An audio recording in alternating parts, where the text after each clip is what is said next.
the Gold Mine Podcast. It's so interesting that you bring up the GP2 or like the GP Co invest fund structure, because that's something that one of my guests brought up last year, and it was the first time I'd ever heard of something like this. And it seems like kind of like the perfect gateway vehicle into fund management, right? Like, because again, you look at the promotes and GPs are making, I mean, the IRR on the, if you execute the deal right, or even if you don't execute it right, it's just like halfway decent, right? Like the returns are insane. And so it seems like a great way to like incentivize retail capital, be like, hey, like you guys are going to get like really awesome returns if you invest in this, in this co GP fund. That's right. And it ends up being a different product, right? Because once again, you have constraints, that because you don't need as much. And so now, you have a scarcity that comes into play, and you're basically saying, hey, existing investors, like you can come over here, get diversified exposure to the next 3-4 deals that we do. And you're going to get a piece of, of our pie for coming in through that door. And then what we did, like in our fund, we said, well, if you invest in our fund, then you get the first look at our syndicated offerings, right? So it becomes sort of a ticket to participate in, we call them co-investments, or the syndicated portion of the equity, and we'd have deals where we would do that. Like they're a fund investor, we put it out to the fund investors, and then they end up, taking up the rest of the LP equity in the deals. And it never sees non-fund investors, as an example. So I see. So there's many ways to do it. It's just understanding and appreciating that there's all sorts of different capital sources. There's certain people that woke up this morning that will never invest in a pooled fund, no matter how experienced you are. They only invest in, syndicated deals, or right. Like everyone's got their own appetite. And so it's just having a little bit of something for everybody is just how it works. I'm really glad that we're talking right now. I feel like I'm gonna selfishly take a lot of this time, because I've got so many questions now, like as they're coming up for me. One of them being, and this is definitely a selfish question. So one of the, let's say, like main objections that, because right now, just to give you some context, right? If maybe you don't know, raising a fund right now with a couple of partners of mine in the hotel space. So these guys are second generation hoteliers. I'm newer to the hotel space, but I kind of joined them.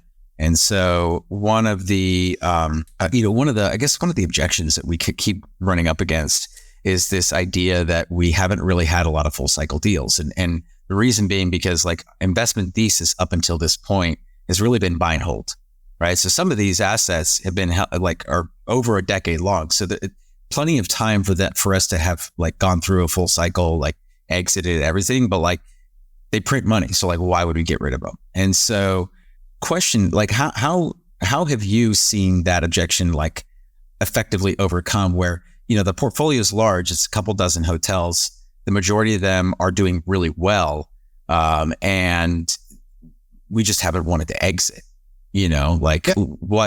what's the objection handler there? How do you overcome that? Yeah, well, the good news is it's probably easier than you think it is. First thing, and no offense to LPs who are listening, right? But it's a lazy argument.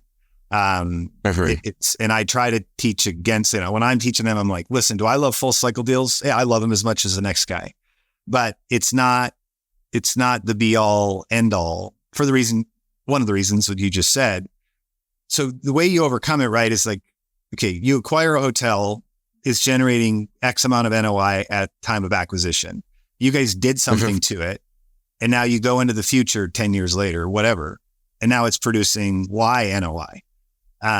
So what you have to do is you just need to move off of like the whole notion of if success is only that you bought it and sold it for much more than you paid for it, then you're sunk, right? But that's silly when you say it out loud. Like that can't be. What the job of a value add sponsor is pretty simple when it comes from the real estate side. It's to increase the net operating income, or find a way to parcel it out and sell different parts of it, right? So that's what you have to do, is that you need to, and I'm a huge guy on like case studies. So take each of those deals and make that deal come more alive for your prospective investors. I mean, it's overlooked by nearly everybody. They're like, we bought this hotel for this amount in this year, and that's all it says.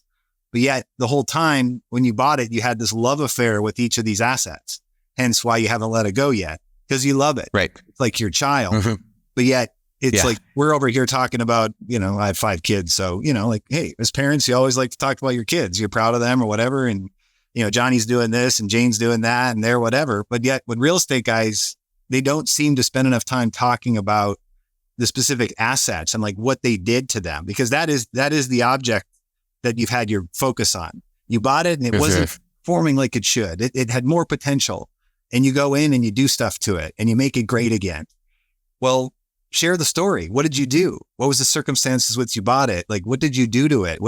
You made something move. You made it more valuable. Tell me specifically how you did it, and you'll overcome the objection about, full cycle deals. You're walking right into the objection because you're basically giving them a spreadsheet, has a bunch of deals and it has a couple of them that went full cycle. You're walking into the objection. So, what you need to do is you need to change the columns on your track record sheet so that they're saying going in NOI X, current NOI Y, right? And I don't care, apply a reasonable cap rate and, show, like do something to demonstrate to them what that means in terms of the value add playbooks you ran, if you were to sell it. I mean, go as far as getting that's actually, I don't know, but there's a bunch of ways you can do it. Yeah, that's actually really, I mean, because I come from the residential world, right? Before this. And like, I mean, we do that. I do that all the time, right? It's like you kind of create like a valuation and then you work backwards. And so, yeah, I mean, like that makes a lot of sense to me.